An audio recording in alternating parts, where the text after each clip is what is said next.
Te invito a suscribirte y que es gratis.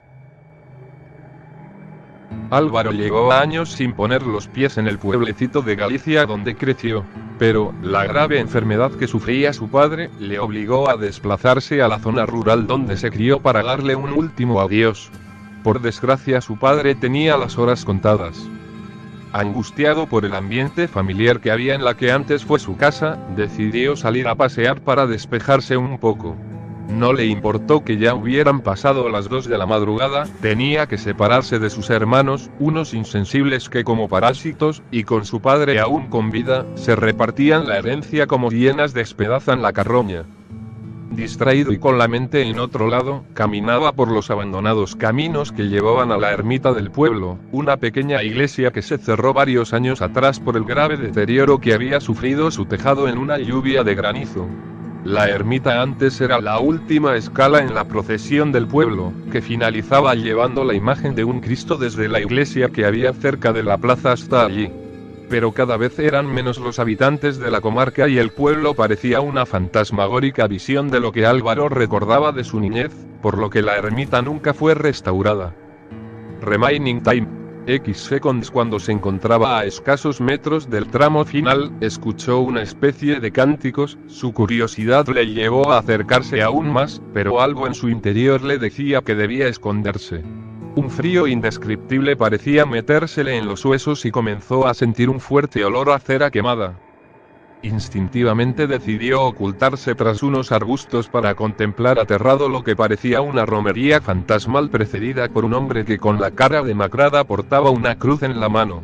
Los demás integrantes eran aún mucho más aterradores, pues claramente podía verse que ya estaban muertos y sus rostros eran poco más que unas calaveras que movían sus escalofriantes mandíbulas mientras entonaban un rosario.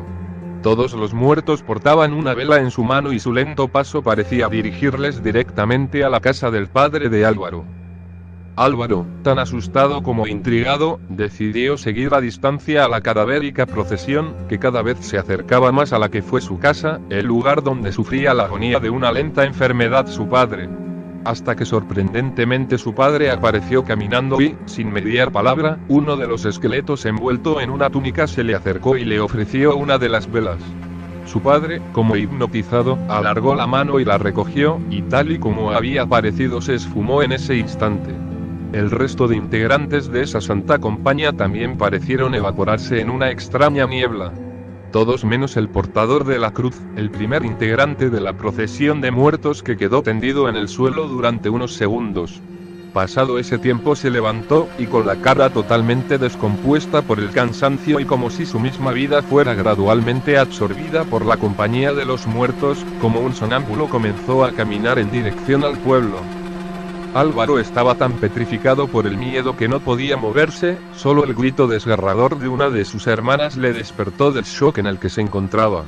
Casi sin darse cuenta había caminado siguiendo a la santa compañía hasta escasos metros de la casa de su padre, y el grito confirmó sus más temidas sospechas. La procesión de muertos había venido a reclamar el alma de su padre.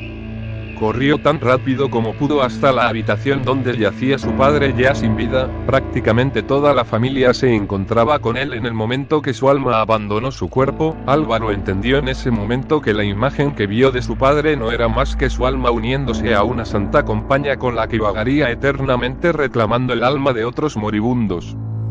Nota: la Santa Compañía es una de las leyendas urbanas más conocidas y escalofriantes de la tradición oral española.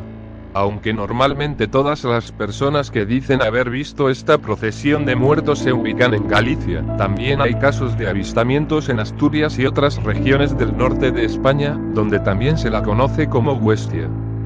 Básicamente se trataría de una procesión de muertos liderada por un vivo que porta una cruz. Este portador camina como si estuviera sonámbulo y no recuerda nada al día siguiente, aunque su vida se va consumiendo poco a poco por la compañía de los muertos. Solo si encuentra a otro vivo capaz de ver a la Santa Compañía, y le entrega su cruz, se liberará de la maldición que noche tras noche le obliga a liderar la comitiva de difuntos. Por otra parte, los muertos llevan en su mano una vela o cirio cada uno. Cuando encuentran a una persona que fallecerá dentro de poco le entregan su vela, si la persona la acepta morirá en un corto plazo de tiempo.